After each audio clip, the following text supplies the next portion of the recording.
Good morning, one and all. I welcome you all once again to this 8th International Conference on Agricultural Statistics held in New Delhi from 18th to 21st November, sponsored by Ministry of Agriculture and Farmers Welfare, Government of India and many other organizations.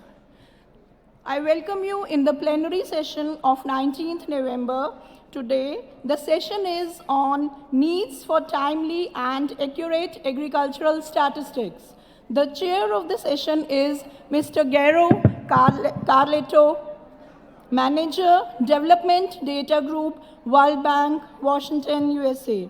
We have 3 speakers in this plenary session.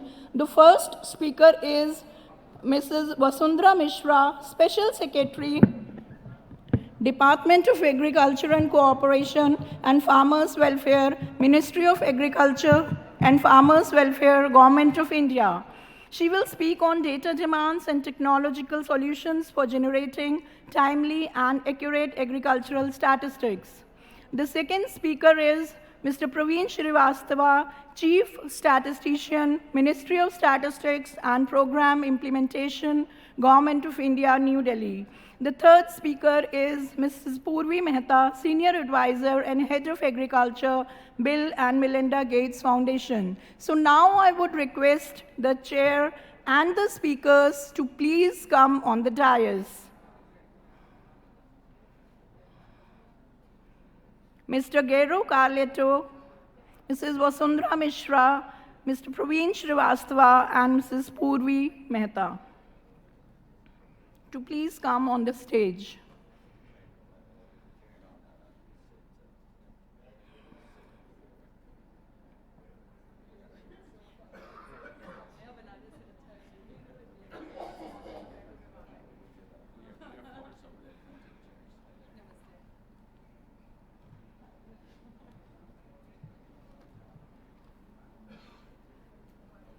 Thank you, sir.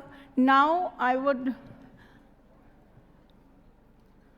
like to hand over the mic to the chair of this plenary session, Mr. Gero Carletto, to please conduct the session. Okay. Good morning, everyone. Can you hear me? Yes. So my name is Gero Carletto, and I'm in the Development Data Group at the World Bank. So I trust that you all had a pleasant evening last night and a restful night, and that you're ready for the next 3 days of exciting conversation. So it is my privilege today to chair this session, which, as was mentioned, it's titled Need for Timely and Accurate Agriculture Statistics. I would add also, if I may, like the need to do it. Yes, I thought my voice was loud enough so I could be heard. The need to do it also in a cost-effective manner. I mean, it's just that we need timely information, we need accurate information, but we also needed to do it in a more cost-effective way, given the increasing demand on overstretched and overburdened statistical systems. So I think nobody in this room would disagree that on those needs. The question is that it's very easy to convince you, a room full of statisticians and data scientists, on the need for good data, for timely data, for reliable data.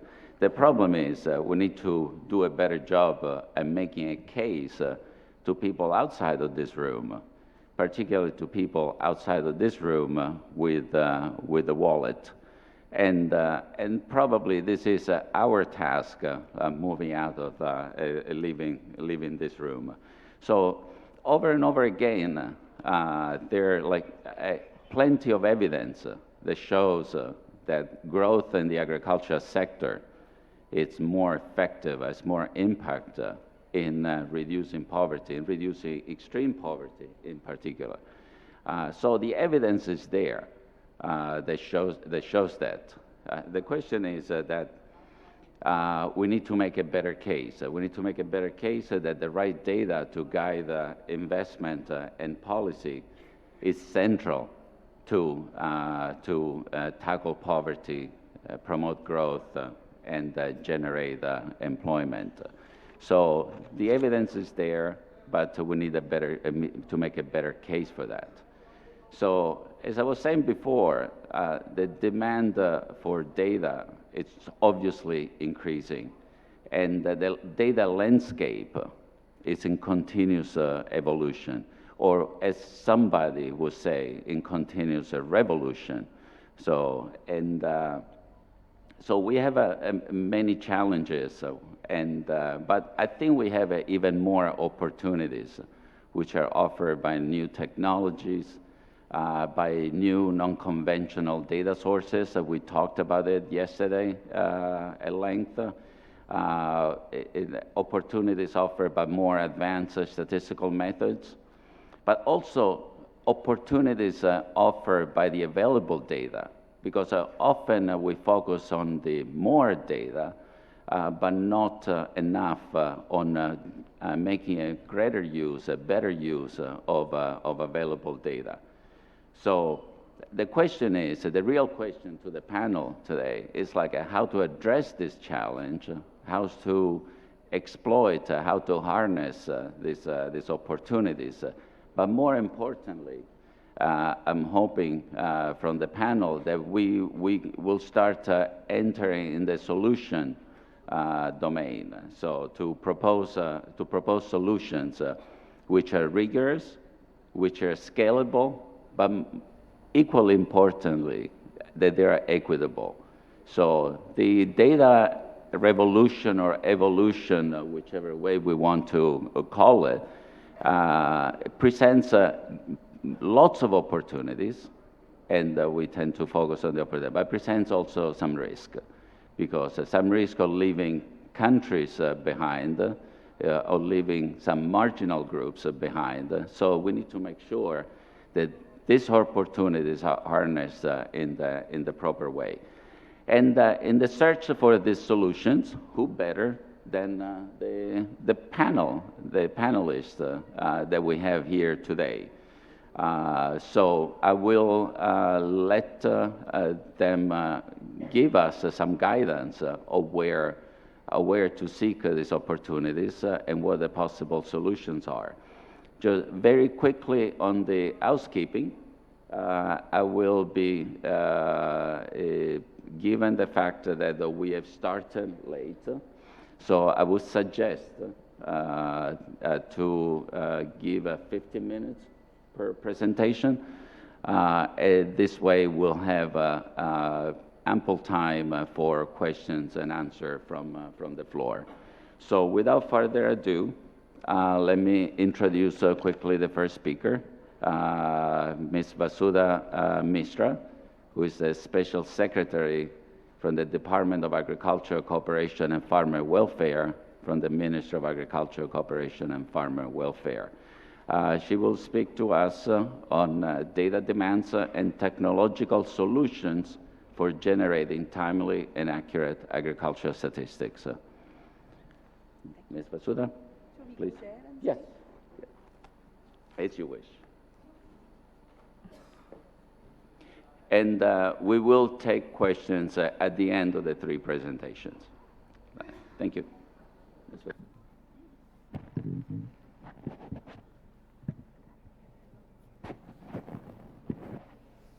Namaskar. Good morning, all distinguished participants, ladies and gentlemen, my co-panelists, the chair, Mr. Gero Carletto, the lead economist and manager of the Living Standards Measurement Survey, World Bank, Mr. Praveen Shrivastava, Secretary, Ministry of Statistics and Program Implementation, Government of India, Ms. Purvi Mehta, Senior Advisor and Head of Agriculture, Bill and Melinda Gates Foundation. It gives me great pleasure to be amongst you all, and it's an honor for me to be the first speaker of this plenary session, which the theme is need for timely and accurate agricultural statistics. And we all know how important it is. I am speaking on data demands and technological solutions for generating timely and accurate agriculture statistics. It need not be said how important it is, but I just wish to inform this House, and of course my own fellow countrymen know this already, but for the international delegates, we have a long history in India of collection of agricultural statistics, and we have a well-established and internationally well-known, recognized agricultural statistics system. It has evolved keeping in view the decentralized structure of governance and the changing requirements of the sector over the years. A large volume of current statistical data comes from courtesy the revenue department at the local level in the villages and the tehsils. The data on the slow changing characteristics of agriculture is collected through agriculture census and follow-up surveys. The state agricultural statistics authorities play a major role in collection and compilation of agricultural statistics at the state level, and the Directorate of Economics and Statistics in our ministry in Agriculture and Farmers Welfare at the center is the nodal agency at all India level. In Indian perspective, agriculture represents two very contrasting aspects. One is that over the years, from 50s till today, the agriculture has continuously been going down in the contribution to GDP. From 50% in 50s, it is now about 16, 17% in today's terms. But at the same time, the number of people who are dependent on agriculture for their livelihoods has remained at about 50%. I mean, roughly half of our population is still dependent on agriculture and related activities for their livelihoods. This is where the paradox is, and also, agriculture sector is critical for food security and inclusive growth, and as per FAO, growth originating from agriculture is twice as effective in reducing poverty as growth originating from the other two sectors of the economy. So agriculture definitely occupies a center stage in the Indian economy, and the growth in the sector will have a multiplier effect on eliminating poverty, the prime objective of the first goal of SDGs. The critical role of agriculture in the economy underlines the need for major interventions with the aim of improving agricultural productivity on a sustainable basis. Given the competing demands for the limited resource envelope, it is important to ensure that interventions are more effective and outcome-oriented. This necessitates continued availability of timely and accurate data required by the planners, administrators, policymakers, research scholars, and all. Notwithstanding the present data demand being met by the statistical system, it is important to recognize the need for more detailed data at the local level. This is particularly important not only from the point of view of maintaining price stability and food security at the macro level, but also for achieving these goals at micro level. We had I will just give you an example of how, while we have the data at macro level, unless we have it at micro level, we are not really able to pinpoint the issues. Now, there was a parliamentary question that we were attempting. What is the impact of reduction of, say, rainfall deficit on the productivity? Now, the NICRA is an institute for us in ICAR which does this study and has been following up this rainfall deficit and correlating it with the production productivity. And they said that there is a positive correlation between rainfall deficit and the resultant loss in productivity. But when we saw the macro data, it is not really showing like that, because though the places where overall, where there was deficit, but also had more production and more productivity. So unless we are able to pinpoint this to the local level and find out the correlations, etc., are going to be less scientific and less leading us to the required interventions. In India, besides the weekly assessment of crop and weather situation, the advanced estimates pertaining to area and production are also generated at the national and state level, which act as an early warning system, and they assist in demand and supply management so as to have price stability and achieve the goal of food security, the second one in the SDGs. So we need to improve our statistical system using the latest technologies such as remote sensing and artificial intelligence-based modeling, which would generate estimates at a much granular level for more effective interventions. In our ministry, we are very proactive in adopting these newer technologies for various applications in agriculture. We have been collaborating with ISRO, the Indian Space Research Organization, for the last 5 decades to develop satellite remote sensing technology for crop assessment. After the technology got matured in ISRO, our department created a center, Mehlonobis Center. The director is here. Mehlonobis Center for National Crop Forecasting Center. And they operationalize the technology for generating in-season crop production forecasts and route assessment in the country. Currently, multiple operational programs are being carried out using satellite remote sensing. I would like to just name a few. I don't have really time to go into the details, but my colleagues are here to further expand on that, should somebody, and I can also in questions and answers probably. One is for crop assessment, we have and the acronyms are very apt. We have a scheme called FASL.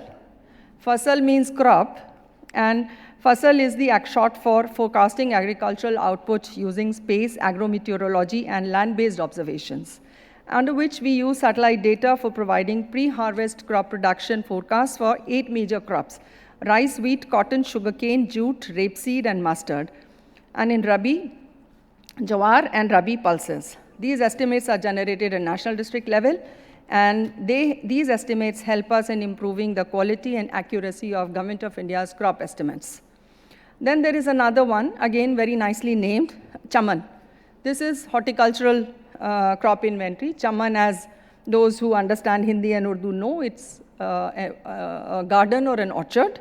And this is coordinated horticulture assessment and management using Geo-Informatics. This we started in 2014. This is for 7 major horticultural crops: banana, mango, citrus, potato, onion, tomato, and chili. We generate the forecasts at estimates at national, state, and district level. And we also help in identifying the areas suitable for horticultural expansion, especially in shifting cultivation in the northeastern region. Then there is another one, remote sensing for crop insurance, and that has really helped us a lot in giving and expanding the reach of our Fasal Bima, the crop insurance scheme. Pradhan Mantri Fasal Bima Yojana is a major flagship program of our government and of our department, and the objective is to provide financial support to the farmers who suffered crop loss and damages arising out of unforeseen events. And satellite remote sensing has been a very useful tool for solving various issues and limitations of PMFBY. And these include checking for area discrepancy, where the area insured is much more different than the area sown. So we develop area correction factors through this. In solving cases of crop yield disputes between insurance companies and the government, and in carrying out smart sampling. So this has really taken off in the last couple of years, where satellite-based parameters are used to select proper representative locations for crop cutting experiments. During this Kharif 2019, smart sampling using satellite data was implemented for rice crop in 96 districts in 9 states. So department is also supporting a large number of research and pilot projects for estimation of crop yield at village and panchayat level.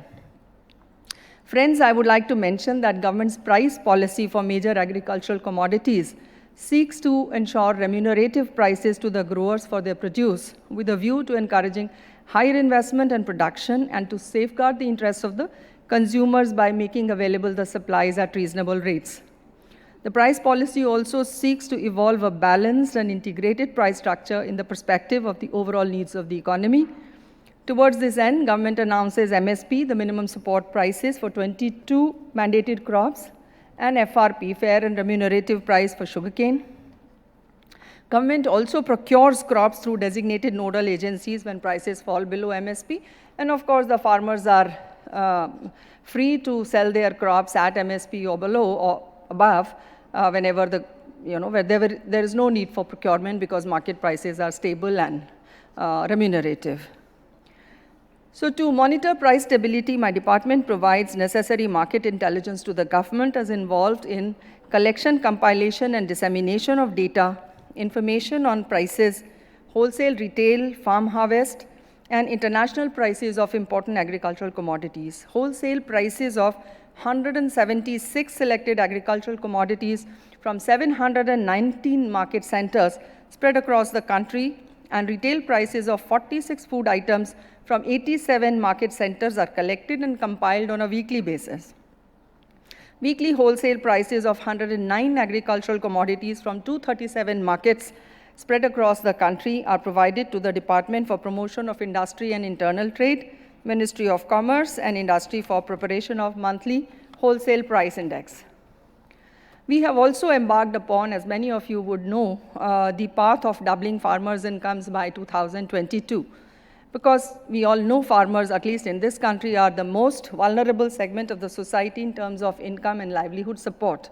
If we did a kind of assessment of returns based on the financial assets, like we do for the industry and for the entrepreneurs, you would realize the relatively poor incomes that the farmers get from their lands, and therefore we have, last year, December onwards, we have embarked upon the universal, limited way, universal basic income scheme for the farmers, and we are transferring 6,000 rupees per farmer in three installments over the year. And this has now resulted, and we are actually linking the farmers' accounts, their Aadhaar numbers and their land details, and making payments directly into the farmers' accounts from the Government of India. This has resulted in our getting a huge database of farmers. About 7 crores and 21 lakhs odd farmers have already been given their installments, and more are coming. We are depending on the states. These days, we are also opening the portal to direct entry by farmers, which will, of course, be substantiated by the state governments. But we hope that about 10 to 12 crore farmers will eventually be able to, because this is a universal scheme now. Initially, it started as for small and marginal farmers, but now it is for all the farmers. This is being given, and this will result in a very rich database, which we can also use for our, fine-tuning our agricultural statistics and our data requirements in future. And I would like to say that the process of change in agricultural policies depends heavily on the relevant statistics and multi-stakeholder involvement in a coordinated fashion. Focus is to be given on the monitoring and evaluation of our policies, all our policies through statistics, and therefore it is apt that we have Secretary, Ministry of Statistics and Program Implementation sitting here with us for his comments. The process of change in agriculture and with other sectors often needs to be anchored in specific context that the region and the farmers therein face. It has to be gradual, sequenced, and calibrated in view of the potential for conflicts of objectives or interests. I have a very firm belief that even though we have had a long system of agricultural statistics in the country, now technology provides us with an opportunity to not do just sample surveys, but 100% of the farm holdings, 100% of the individual farmers, and 100% of the land holdings can be covered, all crops, all the time of the year, thanks to the technology that is available to us. And we should be in, therefore, a position to kind of make the most of this availability of technology to us, so that we are able to give the right information inputs to the farmers, and agriculture as a sector helps the individual farmers, not just broadly, but at the micro level. We are able to assist the farmers with the right kind of advisories, with the right kind of crop planning and hand-holding for the best agricultural practices. And then in order to market, in fact, we are now trying to do in a reverse of farm to fork, a fork to farm, advise the farmers to grow what the market is requiring, and for that we need to collate and compile a lot of data about the market, national and international, domestic really local and distant within the country. And we are kind of doing that exercise over and over again within ourselves, within the department, with our colleagues in IT. And we hope that we will be able to, together with all the agricultural scientists, the statisticians who are sitting here, we will be able to provide our farmers and eventually our consumers with that kind of relevant data. Thank you very much. Glad to be here amongst all of you. Thank you. Thank you very much. You set a great example for the next presenters because you finished in exactly 15 minutes. So please follow the great example. So I guess a lot of food for thought already from the first presentation, like just on the need for better integration and smart use of different data sources, the need for reconciling micro and macro data, the importance of focusing on smart sampling to be more cost effective as well. So these are based on very practical application and examples at the Ministry of Agriculture of India. So without further ado, let me introduce the next presenter, Dr. Praveen Shrivastava, who is the Secretary and Chief Statistician at the Ministry of Statistics and Program Implementation of the Government of India. Dr. Shrivastava has more than 35 years of experience in various positions in statistics and Ministry of Health. He served as a secretary in the Ragarajan Commission, which is the Indian Statistical Commission, which laid the ground, laid the foundation for the modernization of the statistical system in India. He holds a master's in mathematical statistics from Lucknow University, and he has pursued postgraduate studies in various places, including the Management Development Institute in Gurugram. He will be talking about initiative of the Ministry of Statistics for the monitoring of the Indian economy. Dr. Shrivastava, the floor is yours.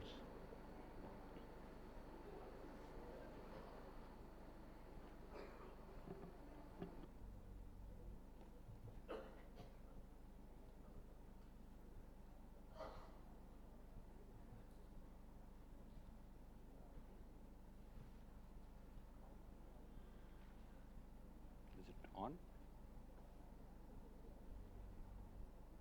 It's there.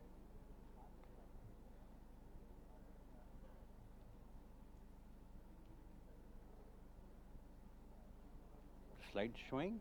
Yeah. So I have a structured presentation which I felt that it would not be correct to present. So let me just go down and reach the end. It makes it easier to discuss.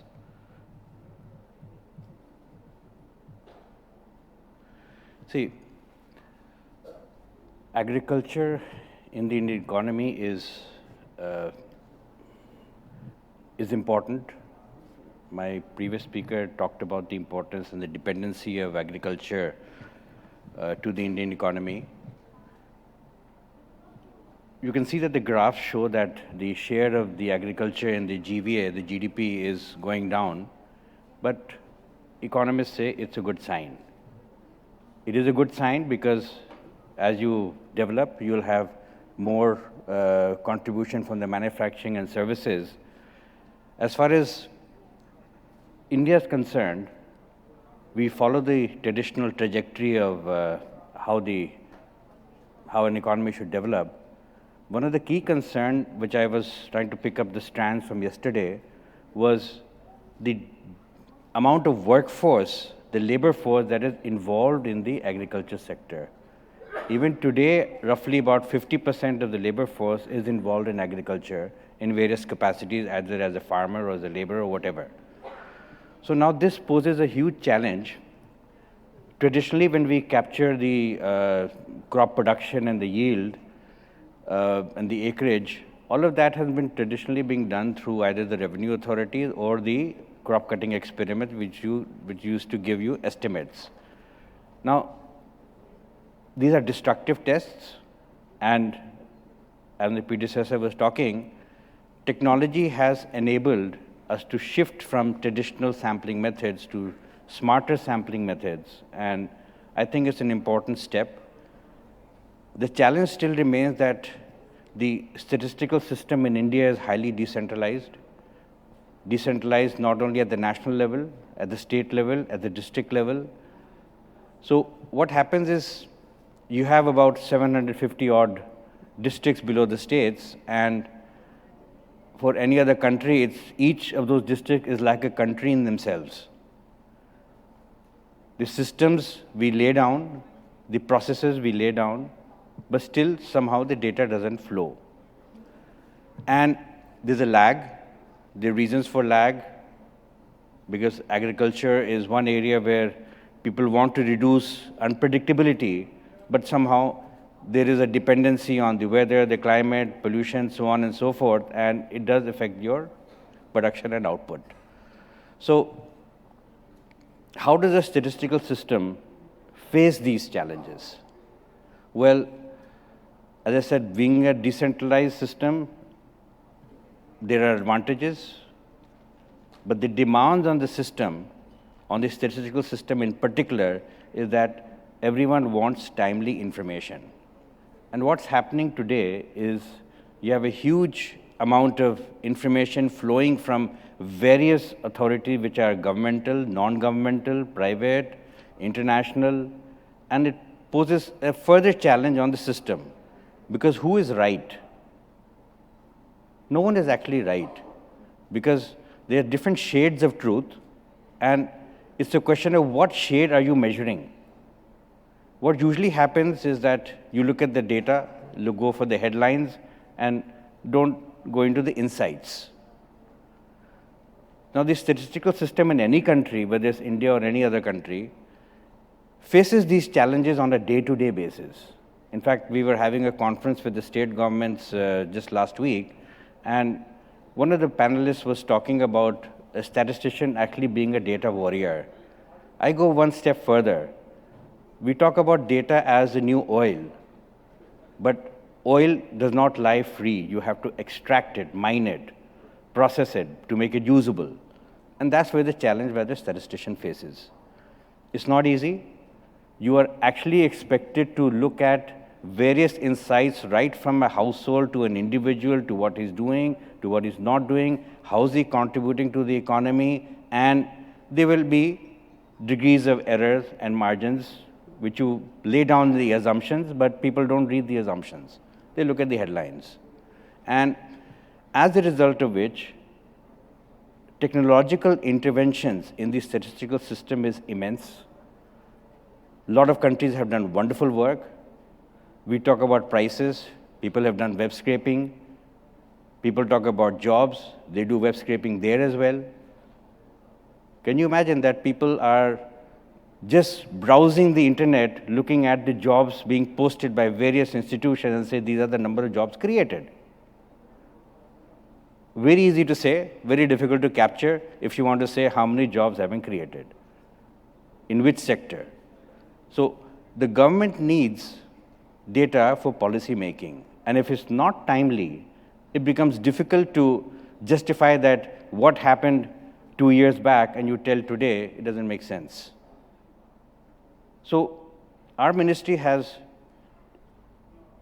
taken several steps. We are initiating the process to shift this balance towards real-time measurement of the economy. And without technology, it will perhaps be impossible to do so. We are trying to look at an integrated information portal. We are trying to look at using technology to capture data more precisely. But one of the strands that I raised yesterday was the respondent burden, which we do not consider when you sit down and design a schedule or a questionnaire. You want everything under the sun. But look at the respondent who's going to provide that information. How many have spent time to look at the respondent burden, whether it's a household, an individual member, or even a factory or an establishment. Will he be able to spend 1 hour out of his productive, economic activity to give you the answers? So technology has provided a method for looking at non-intrusive methods of capturing the same information. Look at migration. A lot of people are looking at mobile data, how you move from one place to another to capture migration in an implicit way. See, these are some of the challenges that this statistical system faces, and some of the steps which other countries have adopted. Maybe minuscule in a way, it may be upscaled in the near future, but we need to look at how do we collect data with quality. So I am personally responsible for looking at the data that gets produced from my ministry, and also comment on what is getting produced from other places as well. It becomes a difficult task. So by using technology, we are trying to put in a process, a proposal where you can capture the quality element along with the capturing of information, so that by the time the data gets aggregated, you have a quality parameter along with that. It's not easy, for the simple reason that, as I said, the demands on the statistical system is increasing day by day. Now, data cannot be captured without human beings, statisticians, field workers, and you don't get them overnight. So you have to invest heavily on capacity building, training, exposures to new technology, new methods. All these become relevant for a good, robust statistical system. We think that it comes as a byproduct of your activities, but frankly speaking, there's a lot of work and a lot of efforts required to make sure that the data that gets produced is of a high quality. Now, if I don't get people, what do? I outsource it to an agency to get contractual people. Even there, I have to train people. Now, that training is something that we have, in fact, recently collaborated with the Ministry of Skill Development and Entrepreneurship to develop a course curriculum for such survey enumerators for the market. So whether the survey is done by Ministry of Statistics or Ministry of Agriculture or Ministry of Health, you have a cadre of skilled personnel who are available in the market that can be drawn upon for use in statistical surveys and activities. So this is just a beginning, and we hope that we will increase the caliber of the survey enumerator so that you can look at data with a more conscious and a focused attention based on the needs of the system. And capacity building is something which is not only learning by doing, but also laying down quality protocols, looking at data on a dynamic basis, looking at data from a way that you can capture the various facets of the economy moving. It's not going to be easy. So I'll just show you one more slide before I close. Sorry.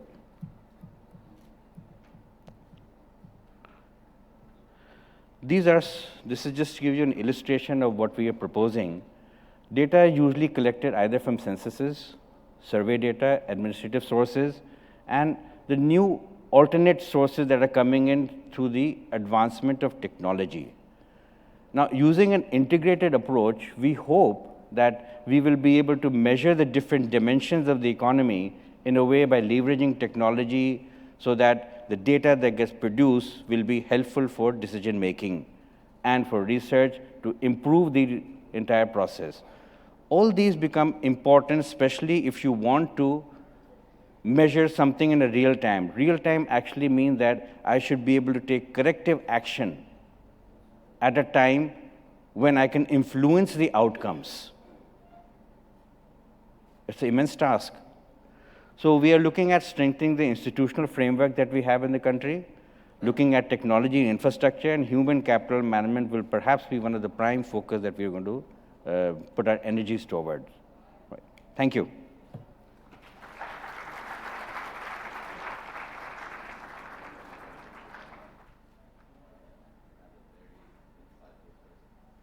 another very insightful presentation, like highlighting both, again, the opportunity, but also the risk of alternative data sources. I particularly appreciated the point on respondent burden and the need for do more research on it, like trying to better understand what the implications are, because things are gonna, as countries get richer, families get richer, like the opportunity cost goes up, and it will become more of a problem in the future. So it's not something that's gonna go away. So how we use data in a different type of data in an integrated way will be crucial. Let's go to the next presenter, Dr. Purvi Mehta, who is the head of Asia for Agriculture at the Bill and Melinda Gates Foundation.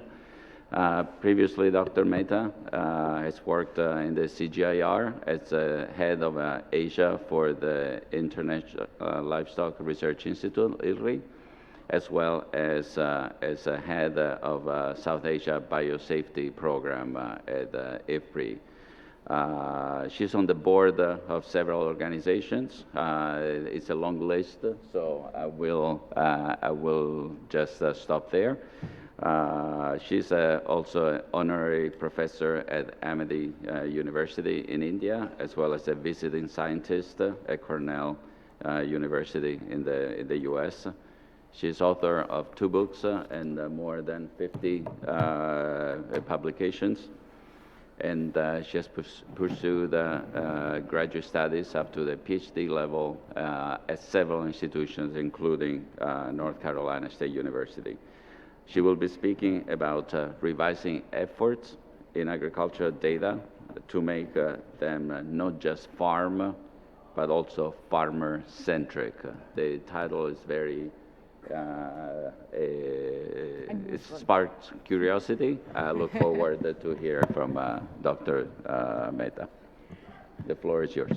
Thank you very much, Jero. And once again, a big congratulations to the organizers, especially the Government of India, for hosting and organizing this meeting, FAO, World Bank, African Development Bank, my own colleague, Shrivali Krishnan, who was part of the organizing team from our side.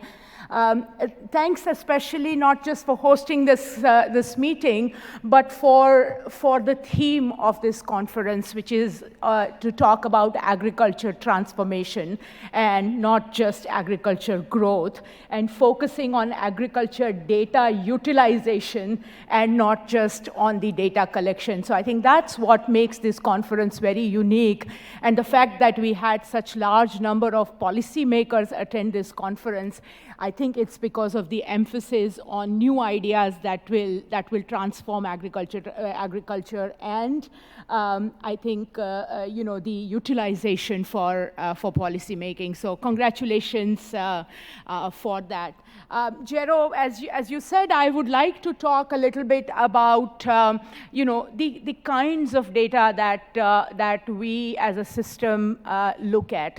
It shouldn't be focused only on farms or the production system or production-related data, but also farmers and the income-related data as well, and take an overview and take a big picture of agriculture, where farm becomes a means and farmers' income becomes one of the main fundamental outputs of agriculture. So I wanted to talk a little bit about both these data sets. But before I do that, very unlike me, but inspired by the Honorable Agriculture Minister yesterday, who had some very interesting stories, I thought I'll just start with a story and perhaps remind you all of this story that you may have heard, which is about 300, 400 years ago, when the information between the various continents was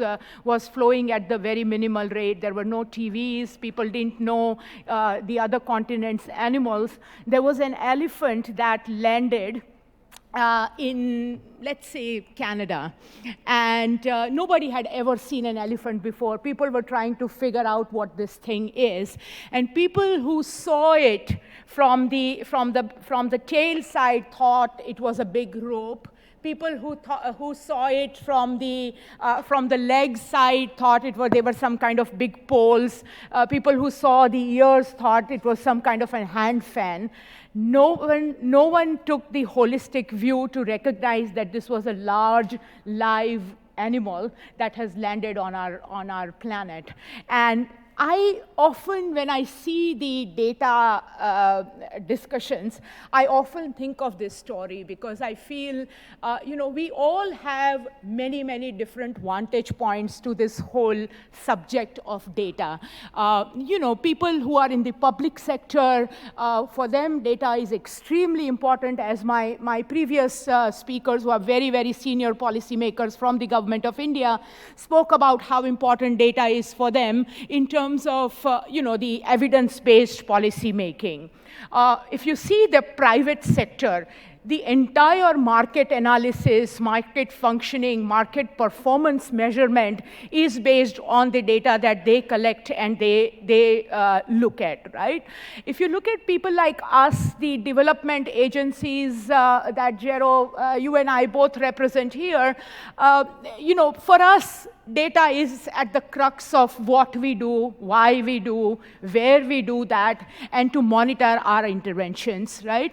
But for the farmer also, and I want to talk a little bit about that a little later, for the farmer also, they do have their own data systems. They do have their own decision-making systems, which is based on data. It may not look as fancy and as systematic as the statistical systems would look like, but farmers also have their data systems. For each stakeholder in agriculture, data is very important. Sometimes the challenge is we all look at it from a different angles. We all have often different sources that we look at, and we often miss out the large picture in agriculture. So I wanted to talk very quickly about three things. One is the data value chain approach. The second was to recognize some of the key data gaps.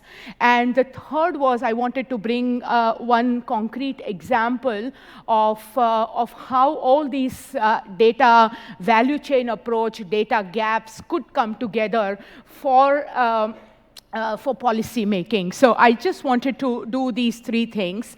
In terms of the data value chain, I think a lot has been spoken by my two previous speakers, so I don't want to go more into this.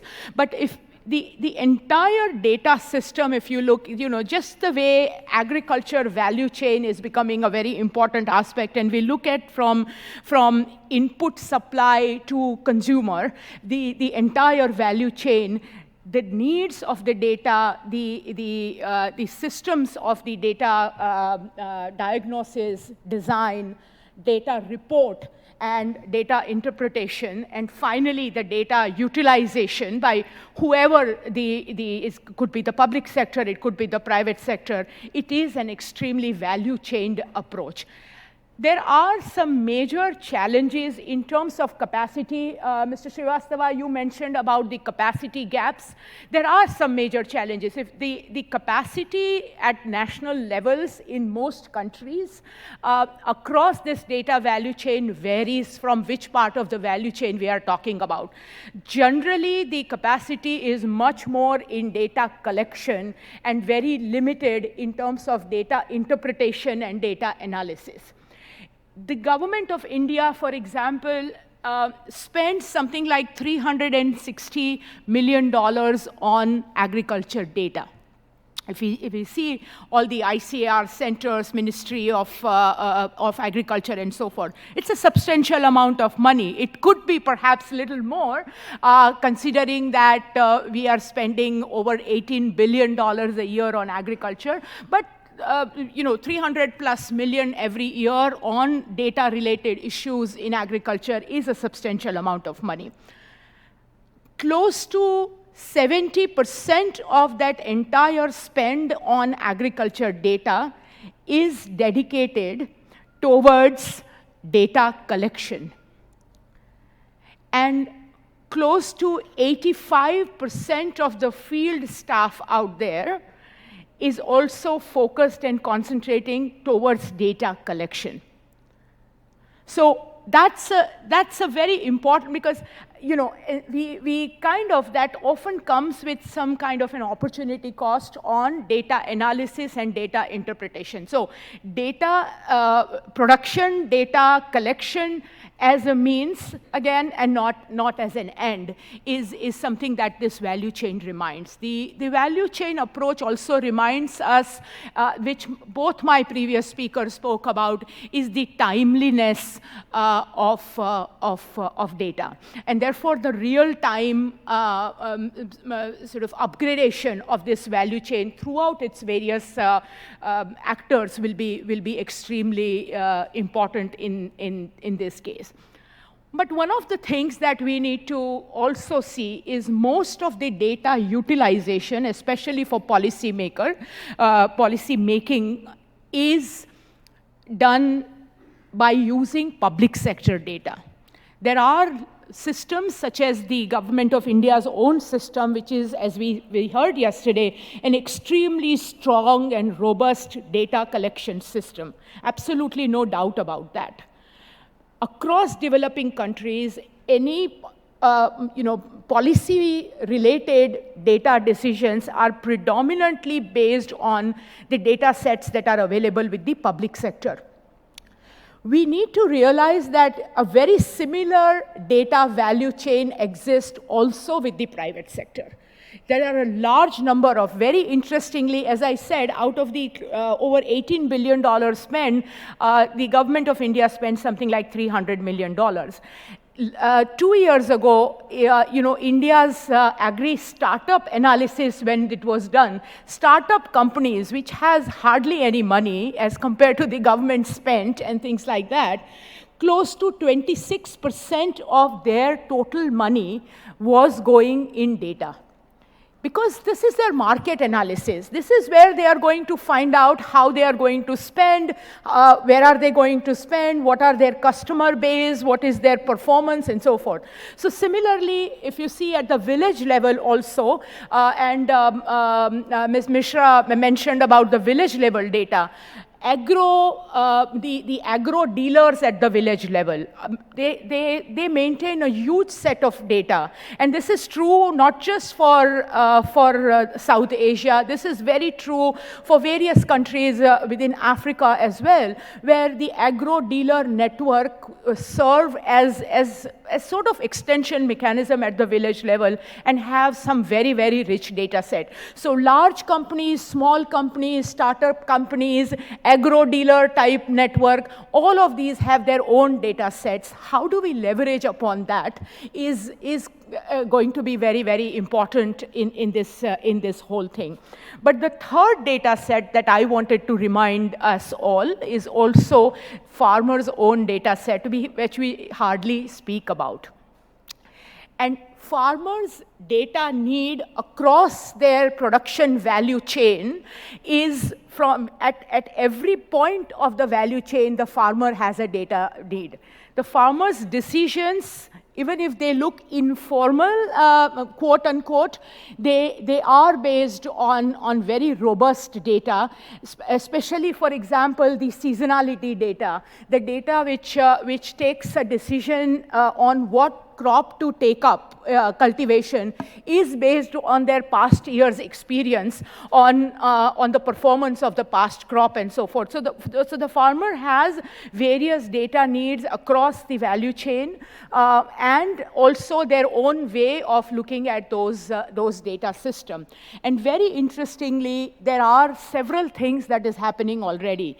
I was told, and we mentioned to the agriculture minister yesterday about this as well, Jharkhand, the state of Jharkhand, for example, the eastern one of the eastern Indian states, is the farmers have WhatsApp groups that they have set up. for various information sharing and so forth, right? What they have been doing is every time a farmer goes and buys an agriculture input from the agro dealer or whoever, they click the picture of the receipt and they are supposed to be loading them on the WhatsApp group. So every farmer has some kind of a price point as to how much this person paid and therefore how much I should pay. The JPAL is actually doing a very interesting study on that right now, and their initial results are showing that the price point is going down by close to 10 to 15% just because of that. So that price disparity is to larger farmer gets it at a cheaper rate, smaller farmer gets cheated and has less negotiation power. All of that is equalizing, for example. So the farmers and Jharkhand government is now considering putting the extension worker or the state government village officials on that WhatsApp group as well, so that they would have that price point as well. So a large number of data sets available at all three places. Public sector, of course, the most important data set, private sector data sets, which are mainly market oriented, and farmers' own data sets as well. That reminds me, that's the second point is on data gaps. And again, quite a lot has been spoken about that. But considering that we are talking about agriculture transformation, essentially there are three things that would transform an agriculture system in developing countries. Number one is our investments in infrastructure. Number two is diversification. And I'm really very glad that both the speakers from Government of India spoke about diversification, because the second most critical part would be diversification, which means crop, livestock, fisheries, forestries, all of those sectors. And the third would be the market access, and not just market access, but market functioning and market stability for a farmer. So these are the three fundamental things. And in all these three things, there are some very interesting data gaps. If you see in the infrastructure, Professor Chand yesterday mentioned about agro-processing and how we don't have enough data on what are the post-harvest losses, for example. Farmers' holding capacity, we do not have concrete data on what is the amount of holding capacity or warehouse facilities available there? What % of the farmers are able to access that? What % of the farmers' produce can be held in some of those things? So a lot of those infrastructure questions.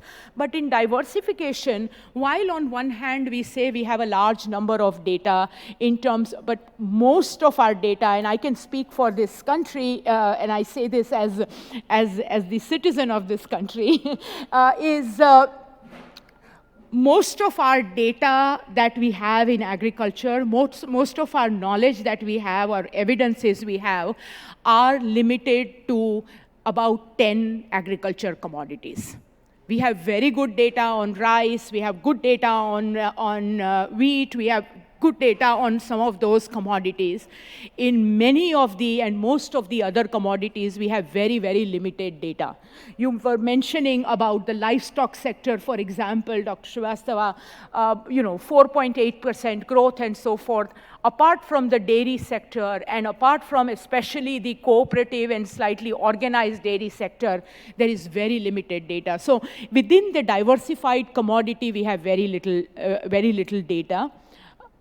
From a farmer's perspective, this is going to be very important, because 87% of India's farmers are not single commodity farmers. 87% of India's farmers have more than 2 commodities that they depend on for their incomes. And so giving good data, good policy, good evidences on one commodity does not give us the full picture on the farmer's income. So there are some major data gaps there.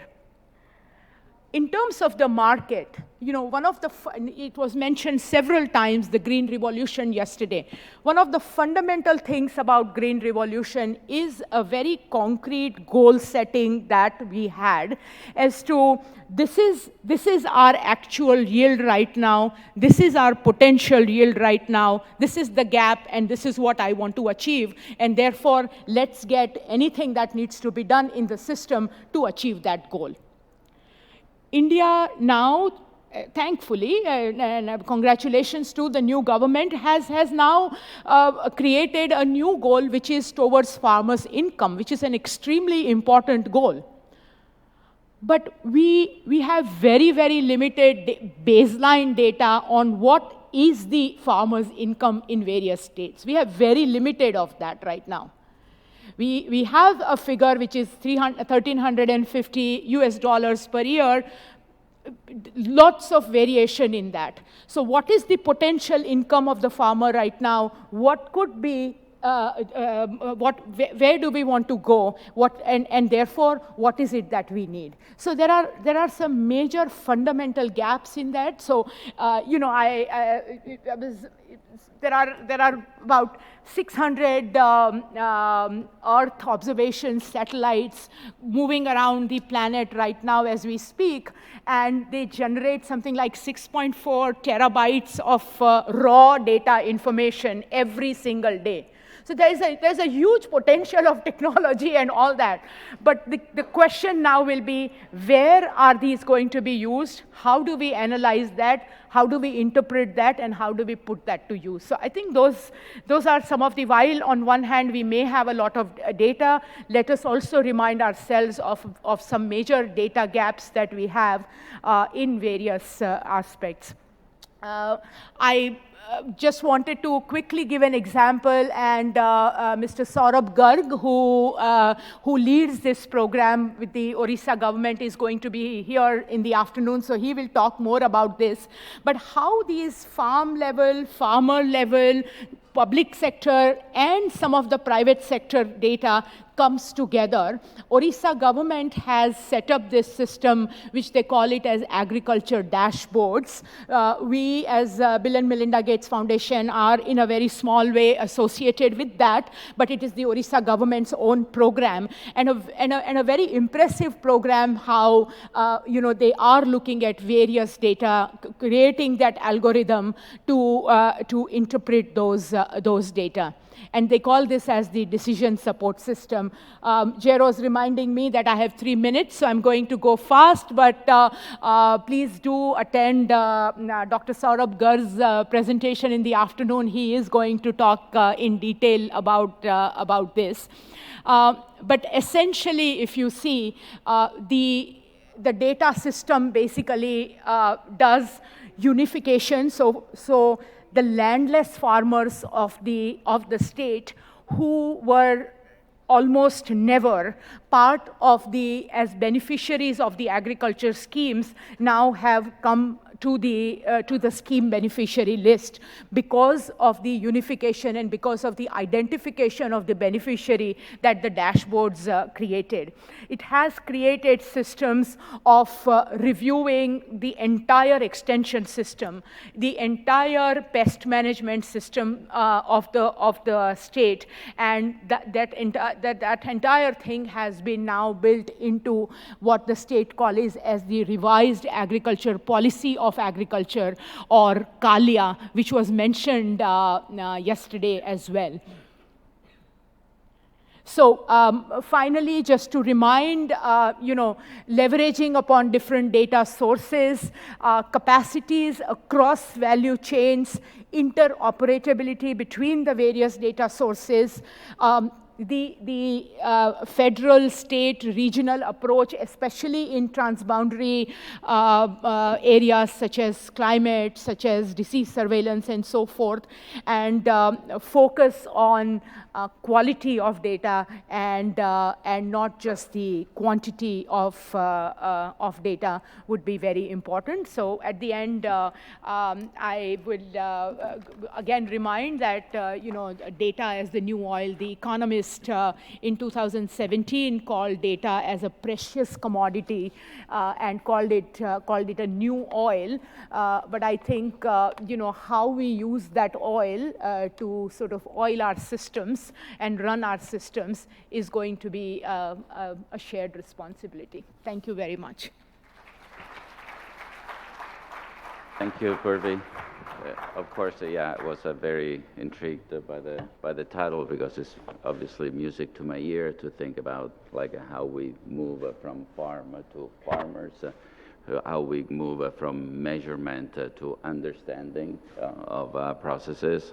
Keeping up on the analogy of the elephant, I think it's important to measure to know that it's an elephant, but it's also equally important, if not even more important, to understand the environment where the elephant lives, what they eat, how they reproduce, the presence of poachers, which might end up with the end of the elephant. So, and this kind of requires a new thinking on how not only we collect better data of the data that we're currently collecting, but how we can better use these alternative sources of data in a smarter way, in a more efficient way. So this is the time where we show our commitment to timely and accurate data, which is still in 5 minutes from your tea time, and perhaps have a little bit more time for questions and answer from the floor. So if people start leaving, there will be a quite accurate measure of lack of interest. So then let's go with the first question over there. Is there a microphone?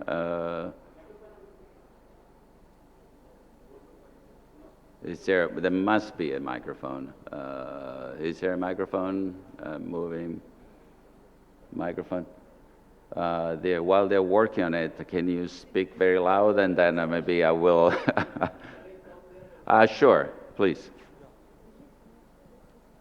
But let's try to find a more efficient way to. Yes, but. If you like to move closer to the podium, Good morning, then. everybody. I am Shahnawazul Islam from ICAS. Okay. First of all, congratulate everybody, every speaker, and particularly Dr. Purvi Mehta.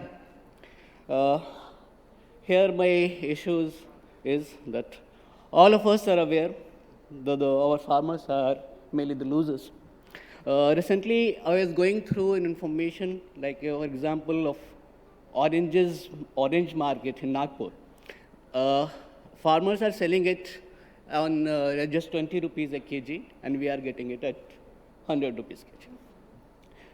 You talked about price realization, price market access, and market stability. This is very important. It has to be addressed. You gave an example of Jharkhand WhatsApp groups. In that group, everybody, whosoever purchases a particular item, maybe it's seed, maybe it's fertilizer, or any input, the entire group gets aware. It can be enhanced to a global level, not for in what price the farmer has purchased, but in what price he can sell it out. In whatever the commodity that he produces, the entire WhatsApp group, starting from a small WhatsApp group for any state or any district, it can be enhanced to a global level so that this market stability can be achieved for farmers. We are talking of doubling the farmer income in 2020, but we have to work hard on that. Whatever farmers produces, more he produces, more he is the loss. More he gets the loss. So how can we proceed to achieve the market stability is a big question, and that I need an answer. Thank you very much. Thank you. So why don't we take 3-4 questions, and then we'll turn to the panelists. Please, I set up the rules for the panelists. I'll set up the rules for the questioners. 1 minute, please, trying to keep it short, succinct. Thank you. I congratulate the organizers. My name is O.S. Tyagi. I represent UPL. Often we talk the market-oriented production systems. So my question is whether our data, first point for data collection should be the consumers or the production systems or the farmers. Am I clear in my question?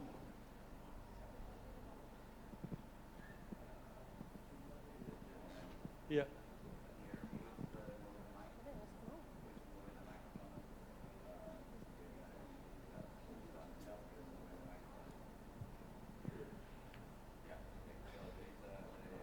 Good morning.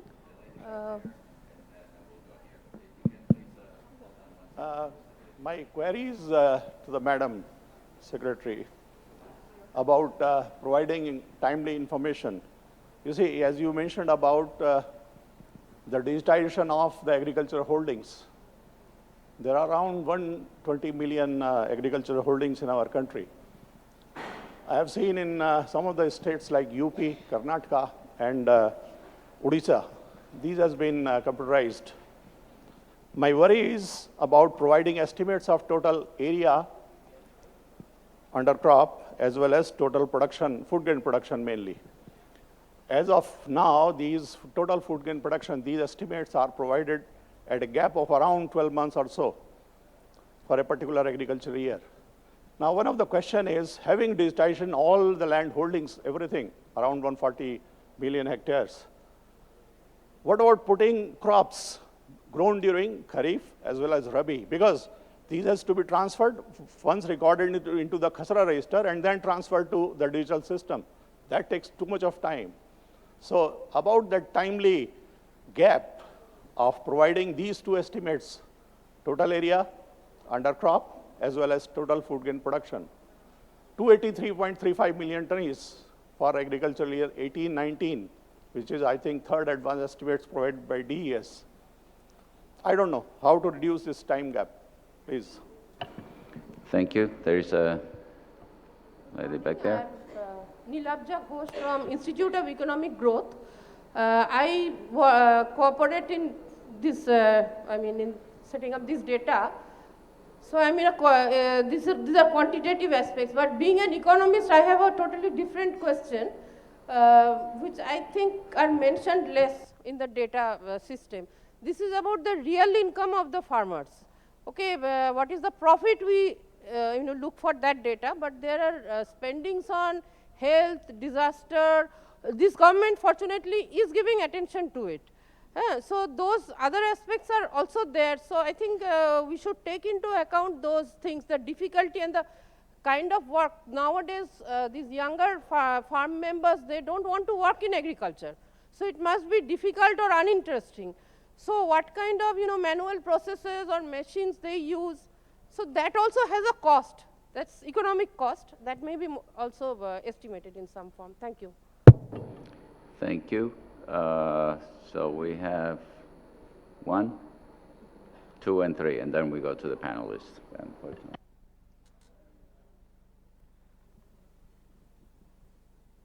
Please, in many cases, formulate your comment into a question for the panelists. Thank you. Good morning. I'm S.K. Singh, Director, Knowledge Management in Agriculture in India. My question is, we have got a very ambitious plan to double the farmer income by 2022. Now, for SDG, we have got clearly defined parameters, indicators to monitor, evaluate, and analyze it. My question to Indian panelists, whether we have such defined indicators and parameters to evaluate the progress of doubling farmers in India. If yes, where do we stand? If not, do we need it? Thank you.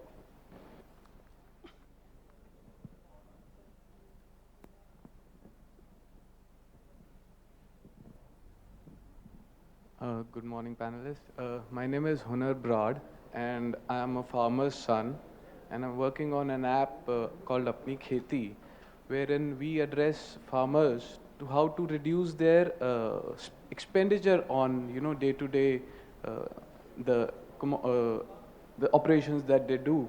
So I want to address it to Ma'am Purvi Mehta and also the panelists from the government, that do we have a data wherein we can evaluate that wherein farmers are spending extra, or because they don't make the right decision and they put in extra cost to the farming rather than just focusing on doubling the income.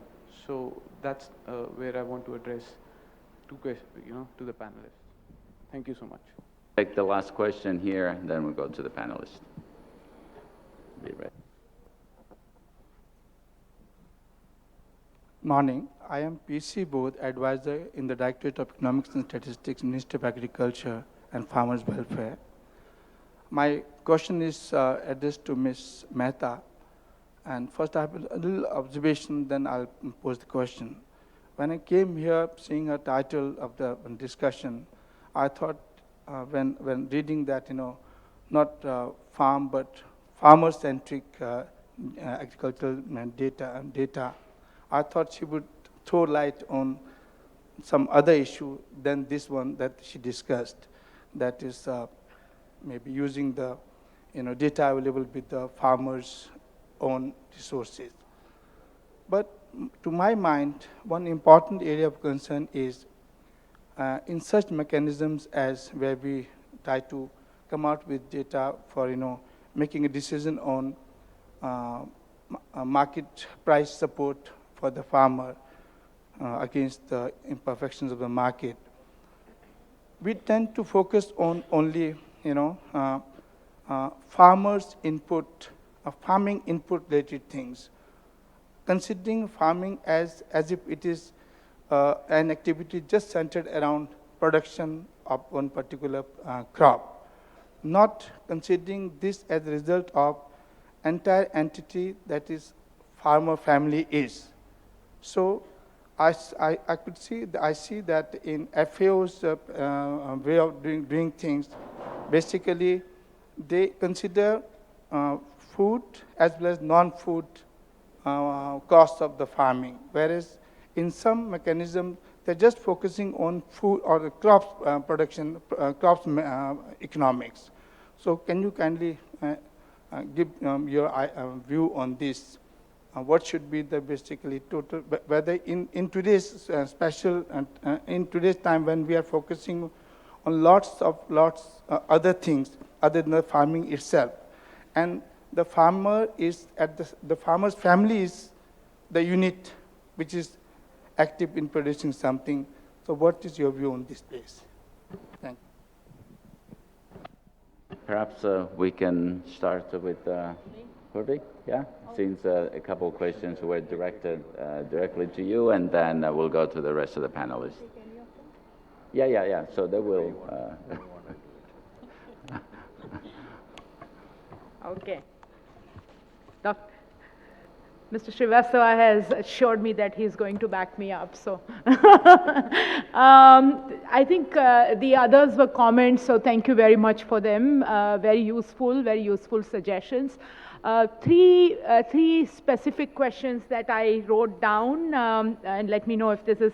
One is on the SDGs, and can India have that type of standards? Yesterday there was a session dedicated to that, and our director Nick Austin mentioned about the SDGs and data. I think one of the very interesting thing from a developing country perspective and an outcome of SDGs as it sets up the goals and all that is their emphasis and a lot of energy that they have put in unifying the data, or in terms of the unified indicators across, which was really very needed, especially, say, for example, in case of nutrition, right? Within the various Indian states, there are different indicators often used. Sometimes people look at the anemia data for nutrition, sometimes it's stunting, sometimes it's wasting. So there is a lot, and SDGs call them, I think they call them normalization of the data indicators. So that would be very, very important. India, of course, can have that type of a system, but we could also, we are very, very, very much part of the SDG.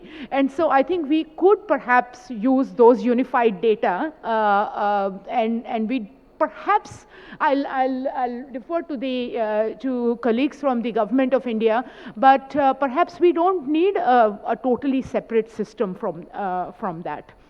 And this is the view. The second one was the farmer's cost of production. Absolutely, I think and that's where the farmer's own data system and all that comes in. Your specific point on do we have data sets on the cost of production to the farmers? My answer would be it's not that we don't have data set. I think there are. Even NSSO captures some of those things. We do have data. It's the question of bringing those data together. So fertilizers would have its own data. Now, of course, the irrigation, the NABARD's irrigation schemes are measuring the cost of irrigation to farmers.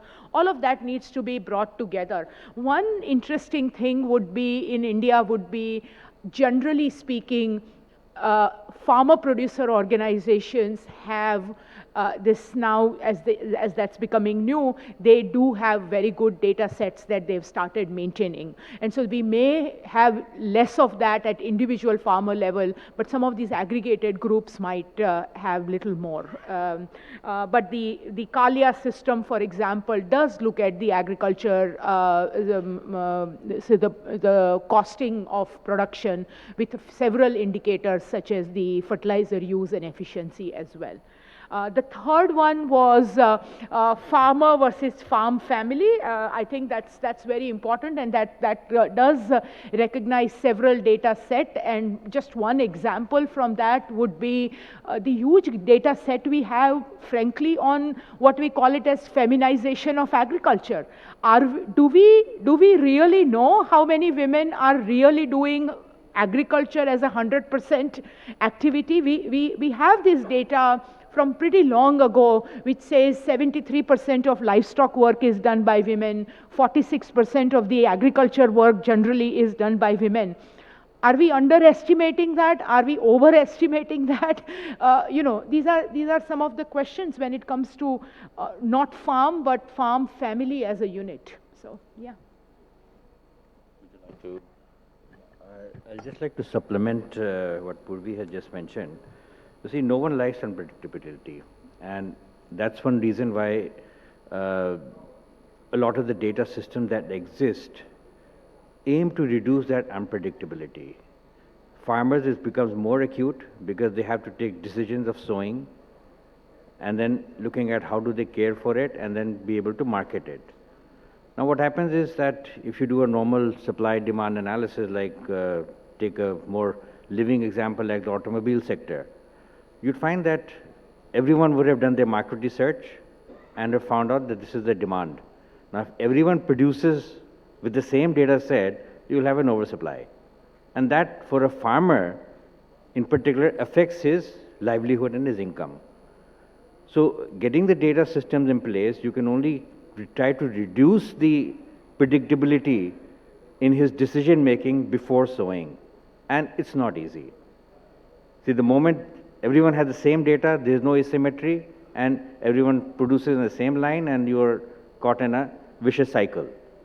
So, I know there are, the Ministry of Agriculture has done a lot in terms of, issuing the soil health cards, trying to tell what is the soil productivity, what is the ideal crop.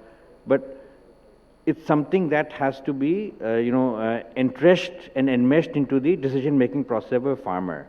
And that's what I liked about your approach when you shift from a farm to a farmer and a farmer family, farmer-centric approach, you'll be able to take more wise decisions.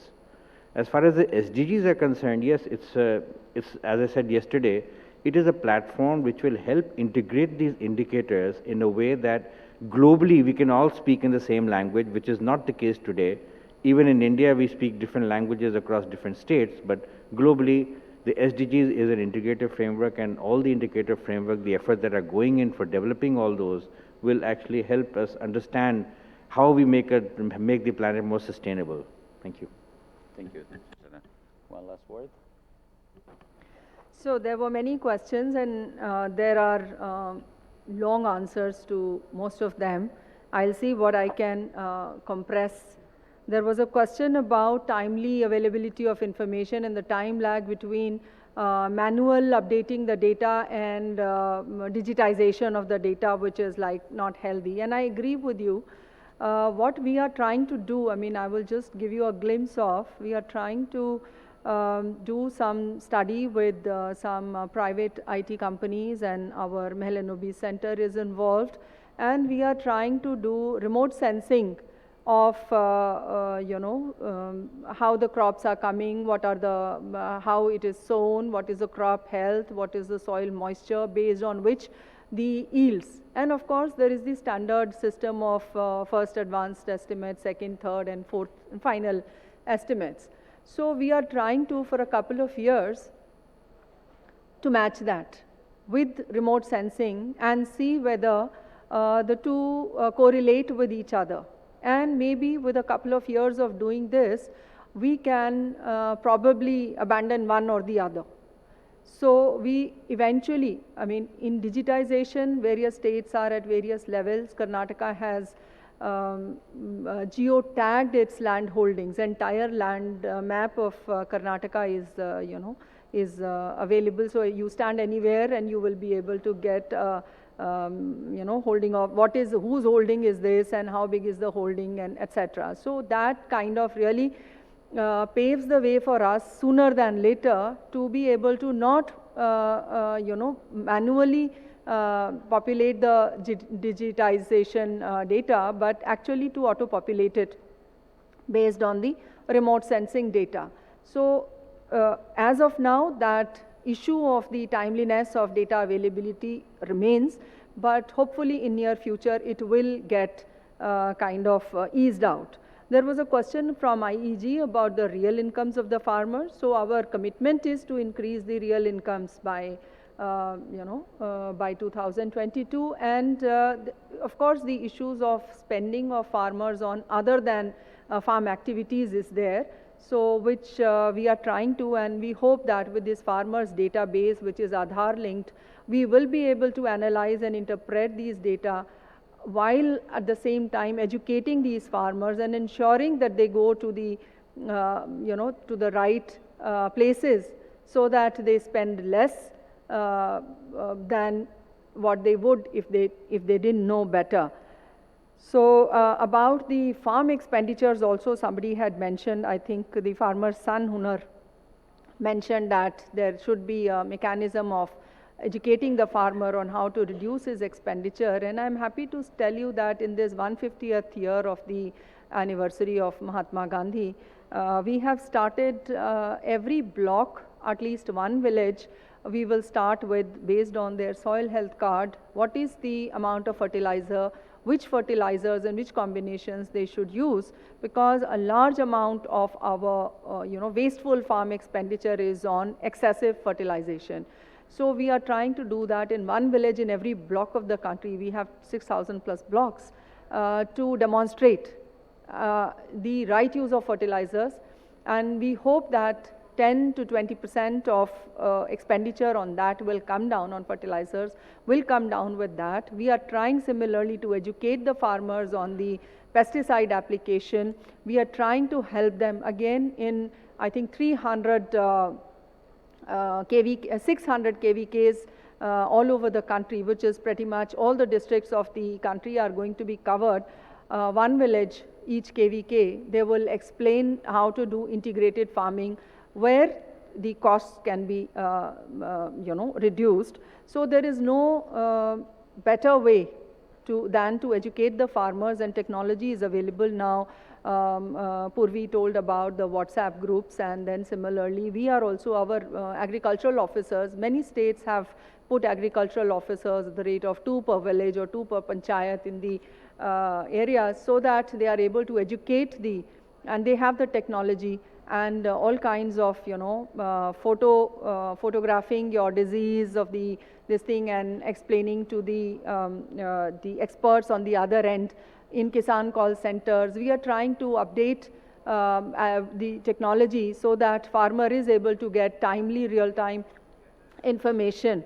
And then there was Dr. Singh mentioned that we have a very ambitious plan for doubling of farmers' income and whether we have parameters.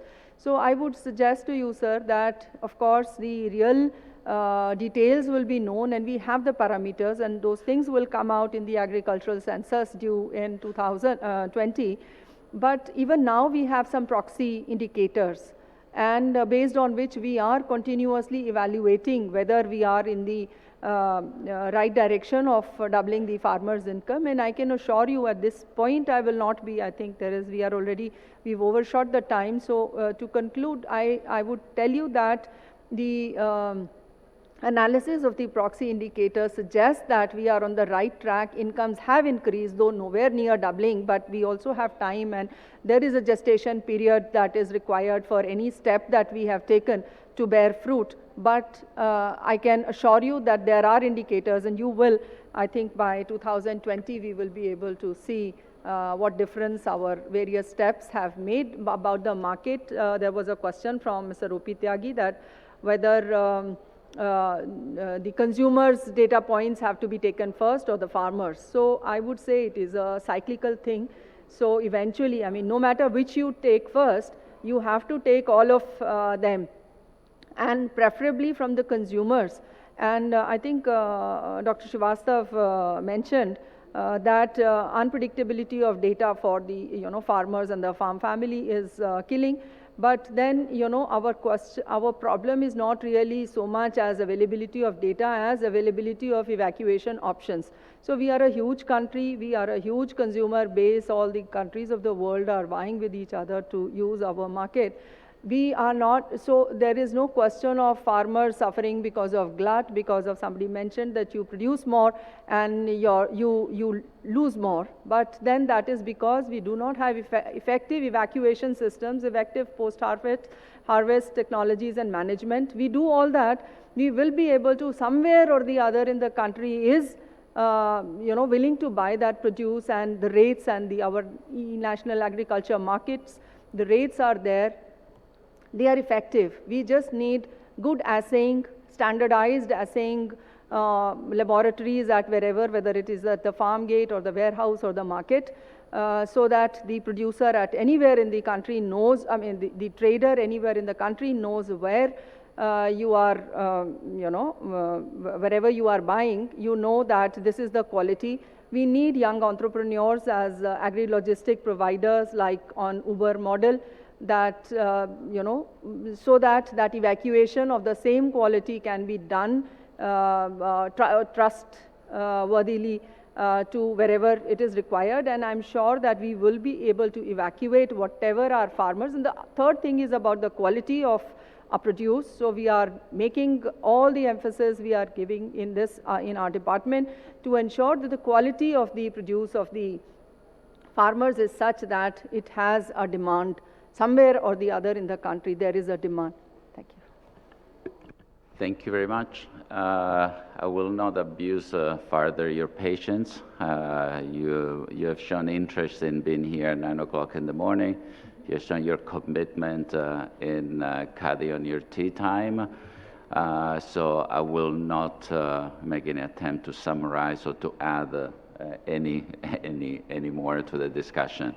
So the panelists have done a fantastic job. I would give a round of applause for the panelists, and thank you all for being here. And it's tea time. Thank you, Mr. Geo-Carletto, for conducting the session so wonderfully. I also thank all the speakers for sharing their views. And now I would request Dr. Padam Singh, co-chair ICAS, to felicitate our chair and all the speakers.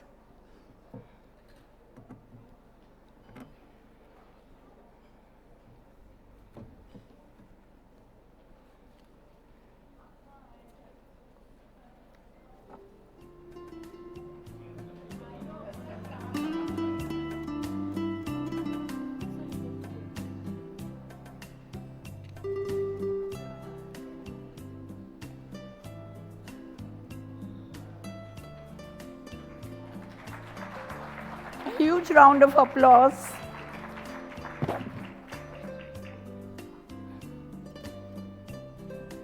Ma'am, please.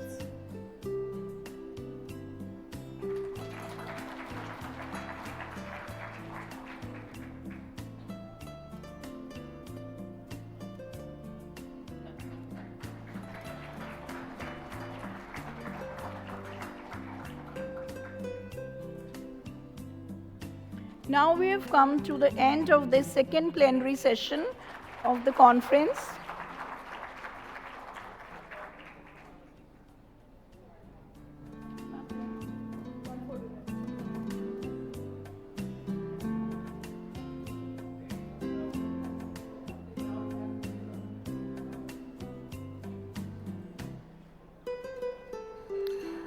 Delegates, now we will break for tea, and since we had started little late, so again the session will resume at 11:15.